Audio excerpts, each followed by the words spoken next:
Hi,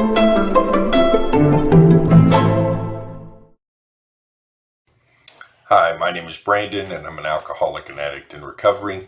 Today I'm starting to read the book Fuck Feelings by Michael Bennett and Sarah Bennett.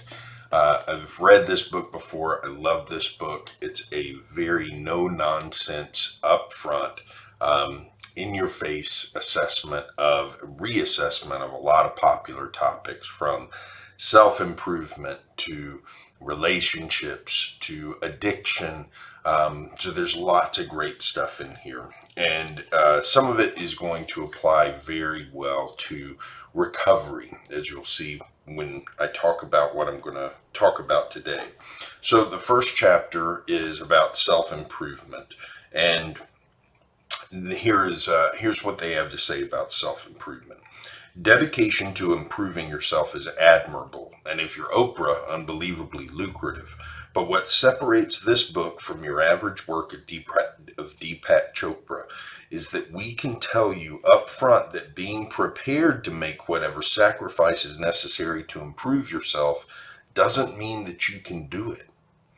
You can't somehow grow taller once you stopped growing. There are limits to your physical strength and intellectual ability, no matter how rigorously you train, and odds are you've done too many drugs to be president. Eventually, striving to improve yourself brings diminishing returns and prevents you from accepting yourself and living with what you've got. That's one reason self-improvement efforts have to take into account your limits and competing priorities. Otherwise, it's less self-improvement and more self-sabotage. Now, this really hit me when I first read it, because I have always viewed my program of recovery as one of self-improvement.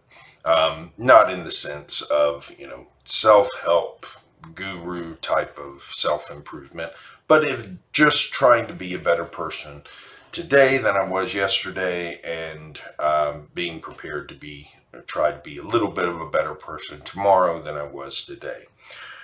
What's happened to me occasionally on this journey is that I've forgotten how incremental these changes can be, and I've gotten into positions where I've expected these major changes. When I was when I shouldn't have expected them. When I was in residential treatment, I had been in treatment for 9 days when Christmas came around, and I got a pass to leave treatment and to go see my family. I expected to be totally different around my family, to be very calm and relaxed, and not have any of the kinds of emotional difficulties that I had during my addiction. And I found that wasn't true. I was still kind of an emotional wreck, and I was still irritable, and couldn't quite figure out how to stay in the moment. And I went back to the treatment facility, and I talked to my counselor about it and said, what am I doing wrong? And she looked at me and she said, Brandon, you're 9 days sober. You can't expect all of this to change at once. So I had expected too much out of the improvement that I was making, and wasn't being realistic about the limits and about the process involved in making these kinds of changes in life. And so I kind of set myself up for some disappointment, set myself up for some difficulty, because I just expected things that weren't realistic at all. So they go on to say, this same principle applies to controlling bad habits and other weaknesses. The reason 12-step programs urge people to accept the uncontrollable nature of addictions is not because they're never controllable, but because given human weakness, they're never fully controllable.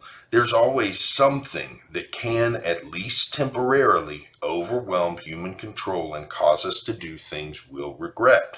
And believing otherwise only makes us more foolishly vulnerable to that possibility and more self-critical when it occurs. Life sucks, our control sucks, but it's not personal. There are limits to what you can do to change yourself, and recognizing these limits is essential to managing bad behaviors, bad pieces of your personality, even bad taste in shoes. So I found that very interesting as well, and I do tend to agree with that we do need to be cognizant of the existence of human weakness.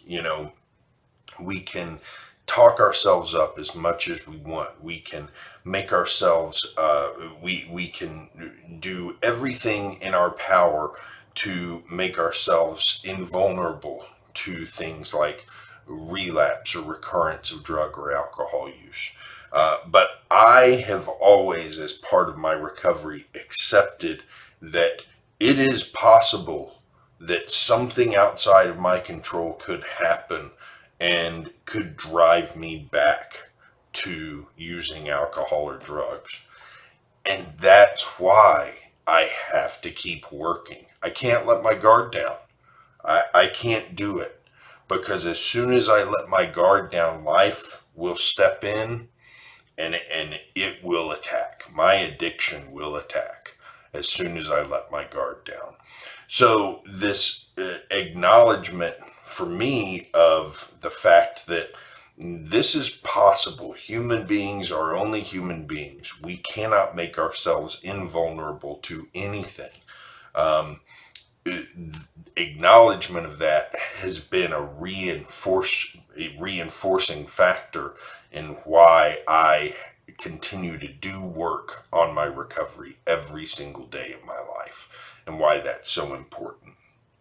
So the last thing I want to read that they say is, of course, just because you can't always make yourself stronger or even correct your weaknesses, you still have to try.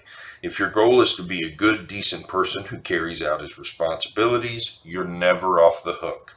The fact that you're flawed or have limits to know how much you can improve or even control yourself means that you just have to work harder to get as close as you can to where you want to go. You should never hold yourself accountable for results you don't control, but always for the strength of trying. So, very important way to close it out. And the bottom line for me is that I need to continue to always try to improve. It's very important to me.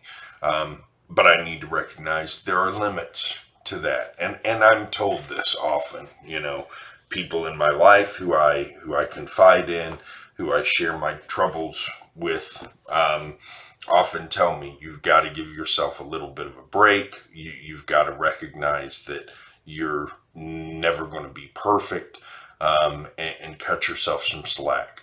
So that's a weakness of mine, is that I don't recognize limits as something to consider, not something to submit to, but something to consider when I'm deciding whether or not to be hard on myself. And I've got to be realistic about what I can do, even on the journey to constantly improve myself and the way that I hold myself in the world. That's it for today. I'll be back here tomorrow with more. In the meantime, have a good one.